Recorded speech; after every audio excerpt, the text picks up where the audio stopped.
Hi, I'm Coach Corey Wayne, and this is my video coaching newsletter. And the topic of today's newsletter is going to be, does she have more red flags than China?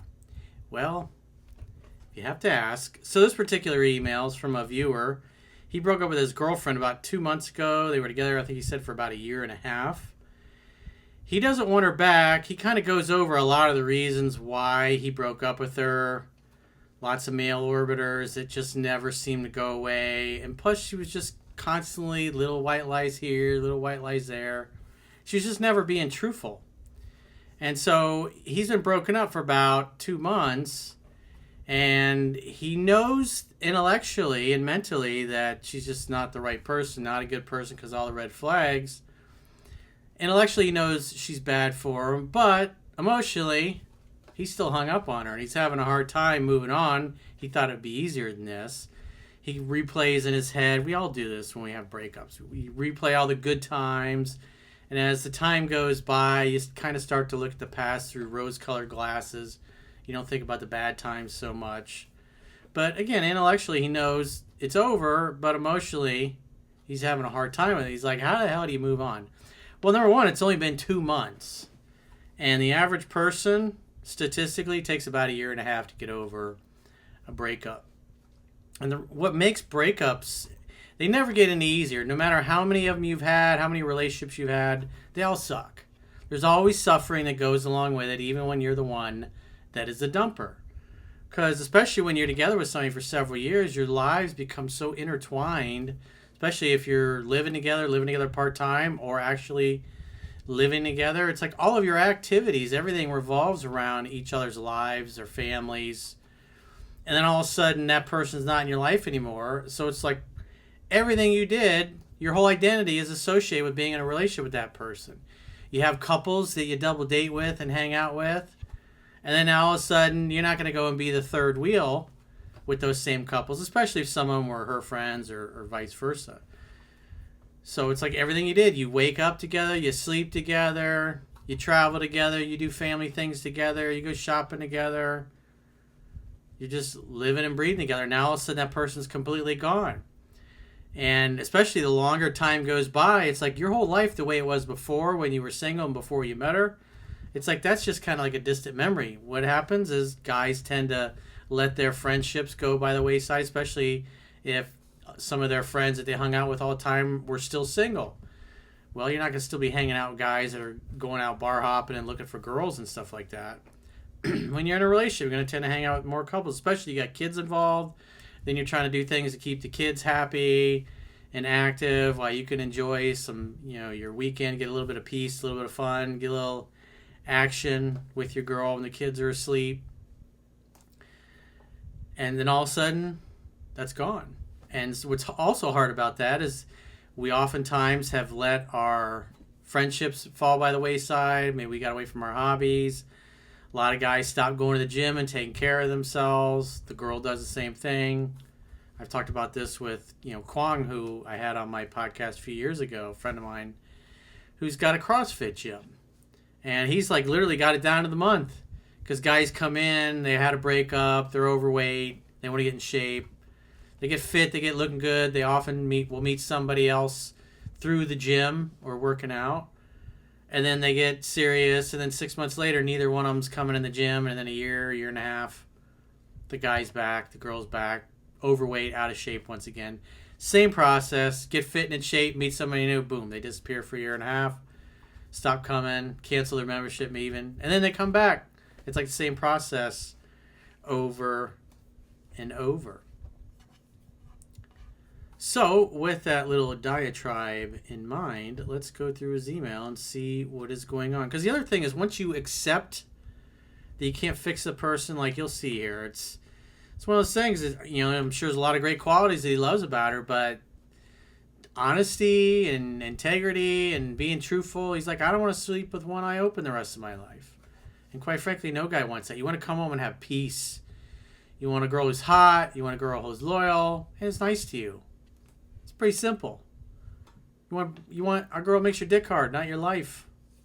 And if there's constantly dudes And even though you have conversations, the dudes just, maybe they go away for a little bit and then they're back, and it just never goes away. And this is what happens if you're going to date somebody who comes from a broken home, especially if they didn't have a good relationship with their father. So he says, hey, coach, I wrote to you once before, and on a live stream, you said that people date multiple people until exclusivity is established. Well, that's, especially women do that. You think about the easy access to guys on dating apps. They just have an absolute all-you-can-eat buffet, and so they have lots of choices and lots of options. And they go wherever or move towards whichever guy makes them feel most attracted, even more often than not if the guy's not a good person.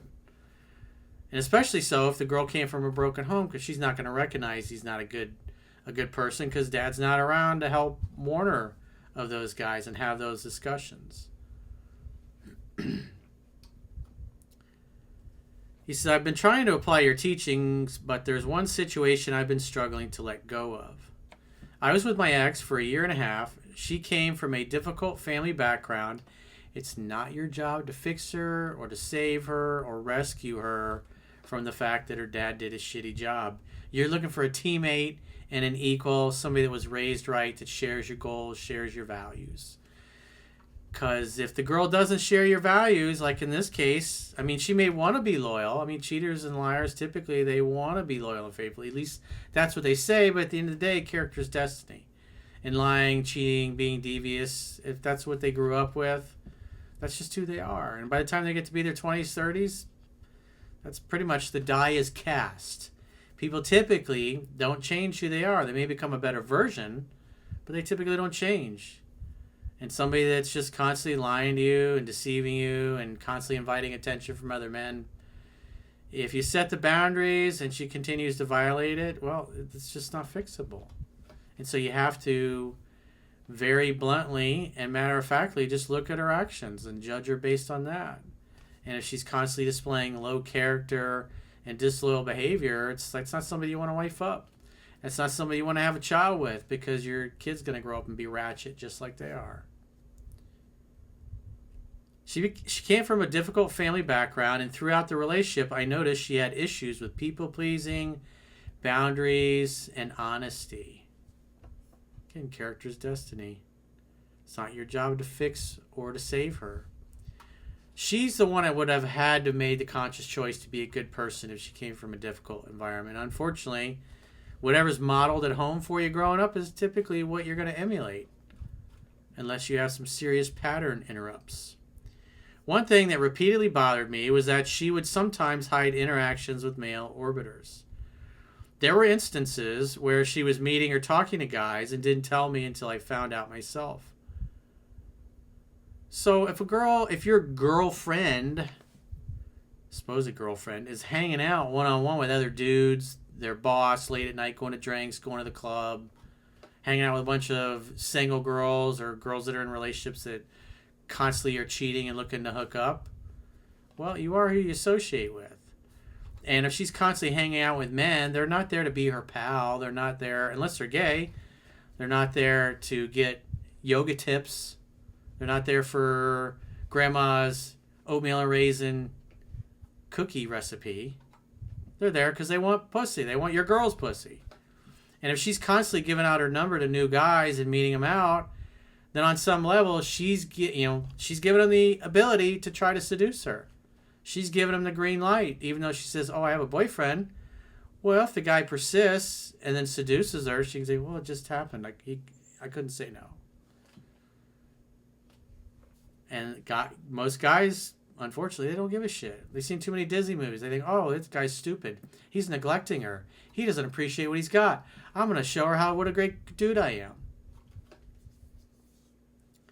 Bottom line is she's putting herself in situations where seduction can happen. She's not saying, I have a boyfriend. No, I can't. That'd be inappropriate. If you want to hang out with us, I'd love for you to meet my boyfriend. She's not doing any of that. She's giving the guys a green light to hit on her because she likes the attention. Because, again, she didn't get it growing up. Dad wasn't around. So, therefore, she seeks it in dysfunctional ways. She likes the masculine attention. Who was there to teach her these things? Nobody. It wasn't always the interaction itself that bothered me. It was the secrecy and the feeling that I wasn't getting the full truth. Yep. Love cannot exist where there is no trust. Your ex-girlfriend was a fuck buddy, friends with benefits, sex playmate, the town bicycle. That's it. You practice safe sex, and when you find somebody who shares your values, then you say, hey, it's been great, but I'm going to get serious with this other person. Another major issue involved her ex. He had been a source of problems before, and despite everything that happened, she eventually followed him back after our breakup. Well, that's just really shocking, isn't it? Looking back, I feel like I kept hoping she would change instead of accepting her as she was. Well, you can ignore reality, but you can't ignore the consequences of ignoring reality. You know, and every guy wants to be, wants to rescue the little damsel in distress.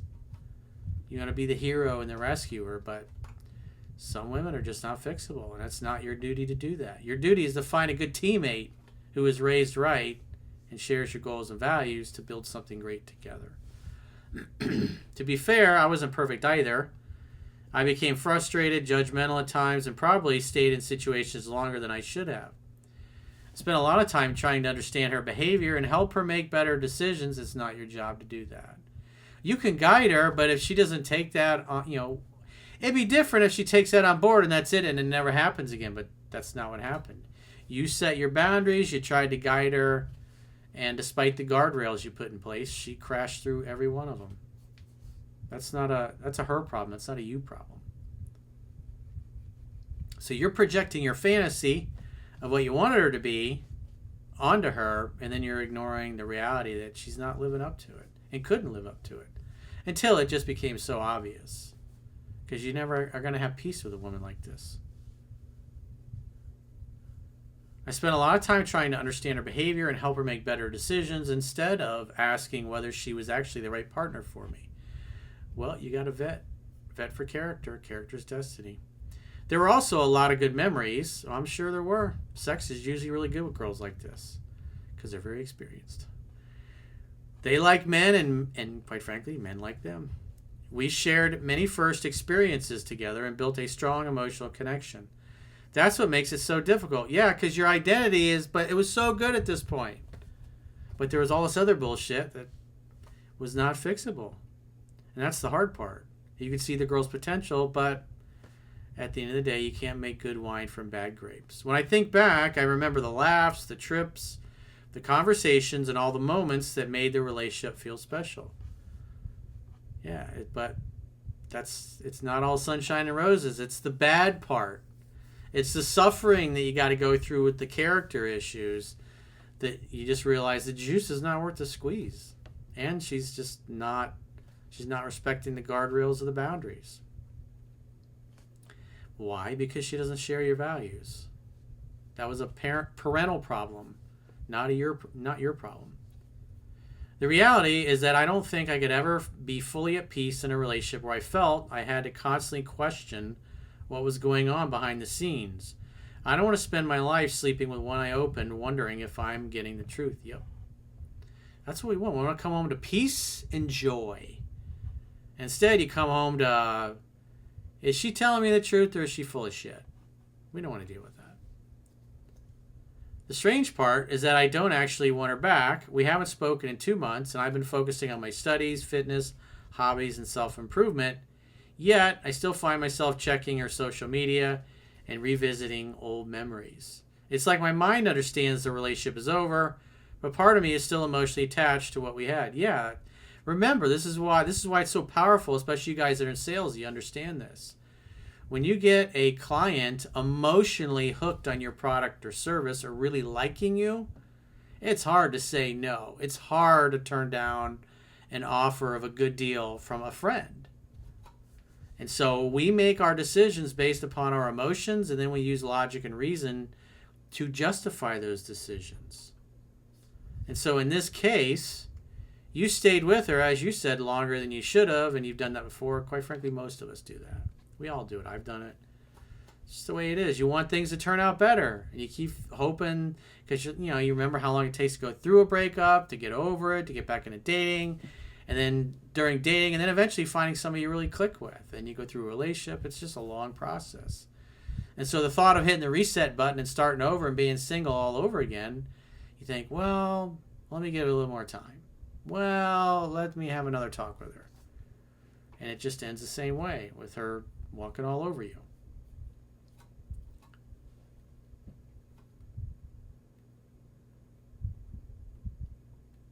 So the other thing to understand about that, again, this is super important. It's, what comes with age and experience and getting your heart broken enough is that even though emotionally you're still attached, you still want her, you still desire her, you think about all the good times, intellectually what wisdom brings is, yeah, but I'm just going to keep experiencing pain. So as much as I desire her, I have self-control to override my emotions. When you're younger and you're inexperienced, you tend to just let yourself get carried away on your emotions, and you get dopey, and you just see the good things. And it's not until the infatuation wears off and you're out of the honeymoon period, usually after around 12 months, sometimes more, sometimes a year and a half.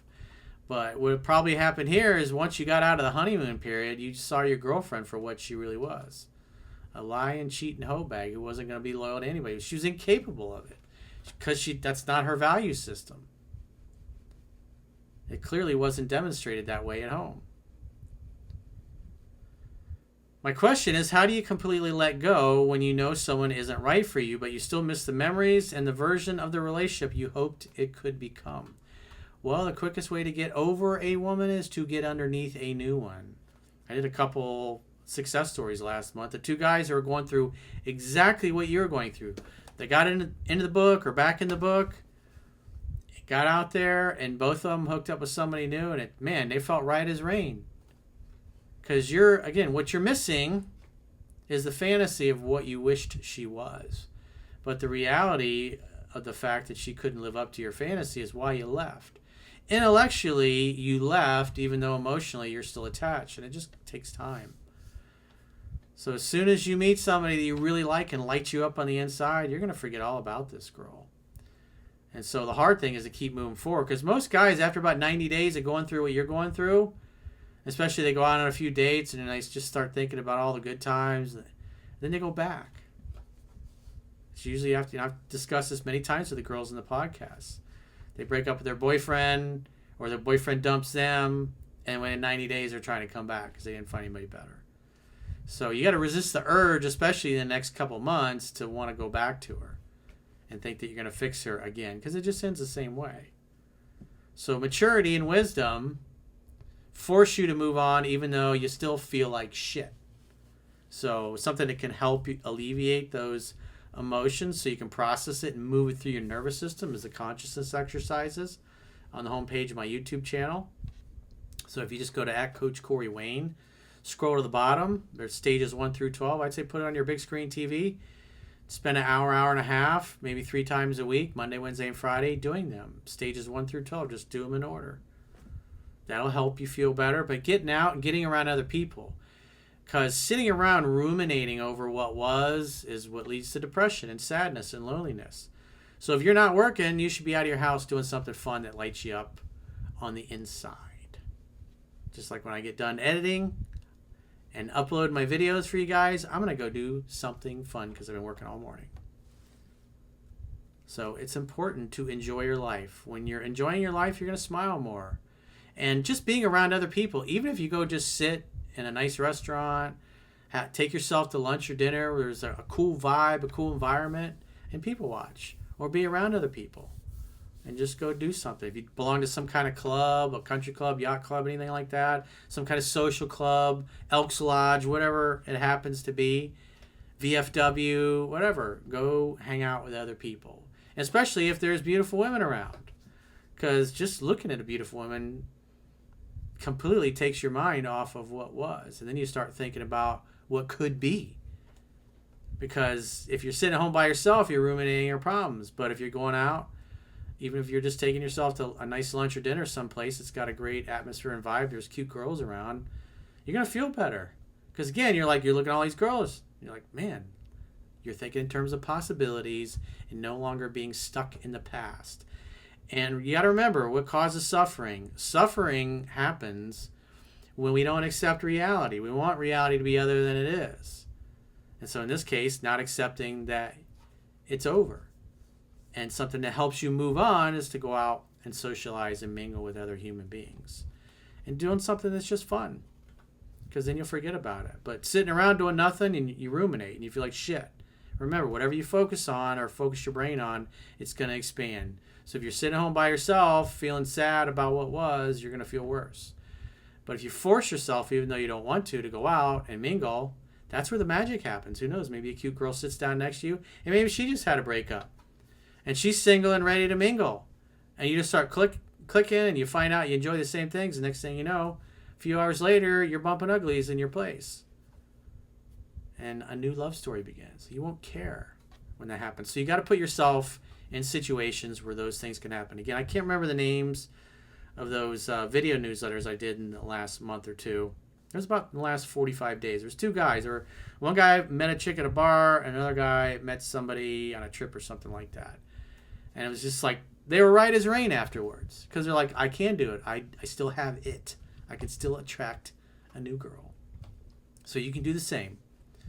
So read the book 10 to 15 times and get out there. Well, read it and practice. Enjoy your life and you'll get better. Repetition is the mother of skill. So if you got a question or challenge and you'd like to get my help, go to understandingrelationships.com, click the coaching tab at the top of your screen on any page of my website, book a coaching session with yours truly.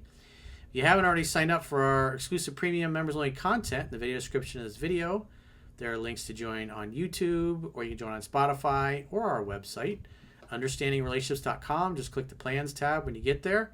You can do a 7-day free trial to check out all the great content you get on our website. And if you choose an annual plan, you can get a 25% discount at the end of the 7-day free trial. So go to understandingrelationships.com, click the plans tab, sign up for a premium membership trial today. And until next time, I will talk to you soon.